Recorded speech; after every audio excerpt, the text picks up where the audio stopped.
If you're applying to law school right now, you've probably noticed something alarming. This year's admission stats look nothing like anything we've ever seen before. Applications have spiked as much as 25% year over year, over 50% over the past 2 years, and the number of people scoring 170 or above on the LSAT keeps climbing. And so if your GPA is under a 3.8, or your LSAT isn't sitting comfortably in the mid 170s, you cannot ignore what's happening because these trends will shape your entire admissions strategy over the next few months, whether you like it or not. And so today, I'm going to break down why this is happening, what it means for you, and the practical steps you can take even in one of the most competitive cycles in years. Typically, admissions data moves slowly. A GPA median nudges up by 0.01 or 0.02. An LSAT median sometimes edges up by just a single point, nothing earth-shattering, but this year it is a totally different story. The number of applicants climbing into the high-score LSAT ranges is exploding. In particular, let's start with the biggest shift, GPA inflation. Every year, the American Bar Association releases the updated 509 reports for every single accredited law school. And over 60% of law schools raised their median GPAs. Schools that used to hover around a 3.6 or a 3.7 are creeping toward a 3.8 or higher. Several schools increased their GPA medians by 0.1 in a single cycle. That is massive. If you had a 3.7 GPA last cycle, you might have been above the median at a top 30 law school, but this cycle, you could be below median at the exact same school without changing anything. And in one particularly striking pattern, schools that used to sit comfortably in the high 3.6 range are now quietly inching toward the 3.8 territory.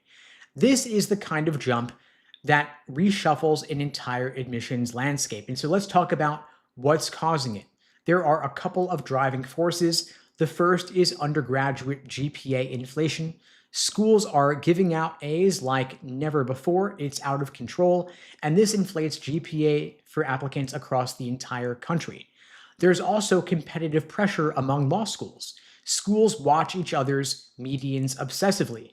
If School A bumps up its median, School B does not want to look soft, so they raise theirs too, and that's how you get a cascade effect.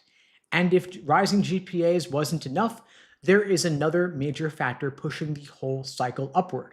In particular, law school applications are up at the moment 25% compared to this time last year. Not a normal spike, not just a strong cycle. This is a historic surge. For context, the 2020 pandemic cycle was huge. In 2016, we saw the Trump bump. In 2008, we saw the mortgage crisis leading to another bump. And this year's increase is on par with or even surpassing all of those previous examples. Historically, law school interest skyrockets during presidential elections, economic uncertainty, periods of political polarization, and moments of career instability, and we're in the middle of all four. When you have higher applicant volume, that means more competition, fewer seats per qualified candidate, higher GPA and LSAT medians, and tougher scholarship negotiations. And speaking of the LSAT, there is a lot of LSAT score inflation. The rise in scores is caused by more frequent LSAT test administrations, more accessible prep, expanded accommodations, remote testing, and better awareness of retaking opportunities. But we have a new twist, which is more people scoring in the top band of 175 plus. And because the applicant pool is bigger, combined with the LSAT score inflation, it's a compounding effect, which means way more absolute numbers of people breaking into the 170, 175 plus range. That means there are hundreds or even thousands more applicants in the 170 plus range. And so if you're targeting top 14 law schools, if you want major scholarship money, you want schools with stricter, higher LSAT medians, this matters a lot. And on top of all of it, the writing sample might soon be scored. Right now, it's unscored, but it is attached to your LSAT file. And maybe in the next few years, possibly next cycle, LSAC may start scoring the writing sample as well. This would be a timed, graded essay that every school will see, where You can't have AI, you can't have ChatGPT helping you out with it. The earliest possible date this could occur would be after June 2026. And if that is confirmed, writing skill becomes another quantifiable score, another admissions factor, and another piece of LSAT prep that you cannot ignore. And if you are a strong writer, that could help offset a borderline GPA or borderline multiple choice LSAT score. And so what does all of this mean for you? It means this cycle is not normal. It is not a blip. This is a structural shift. And so if your GPA is no longer competitive when it might have used to be, the LSAT matters more than ever. It is the last objective standardized metric that admissions relies on, and scholarship money will be harder to get without that high LSAT score. Now, a 173 is not what it used to be. A couple of years back, a 173 put you in the 99th percentile. Now you've got to get a 175 to be in the 99th percentile. And your GPA is probably pretty fixed at this stage, so the LSAT becomes your lever. It is still the easiest variable for you to change dramatically. And so if I were applying to law school right now, here is exactly what I would do. First, I would pull the latest ABA 509 reports, not from last year or from 2 years ago. You want to look at this year's LSAT medians. You take your target law schools and recategorize them into a list of reach schools, target schools, and safety schools based on current numbers. Second, if your GPA is below the median, if you had a dip due to a personal issue, write a concise addendum, but only if you have a real reason like illness, family responsibilities, financial hardship, work obligations. If you have an upward trend, that's good to call out. If you took a tough major or had rigorous coursework, a clear, concise addendum can soften the impact of a lower GPA, but only if you do it correctly.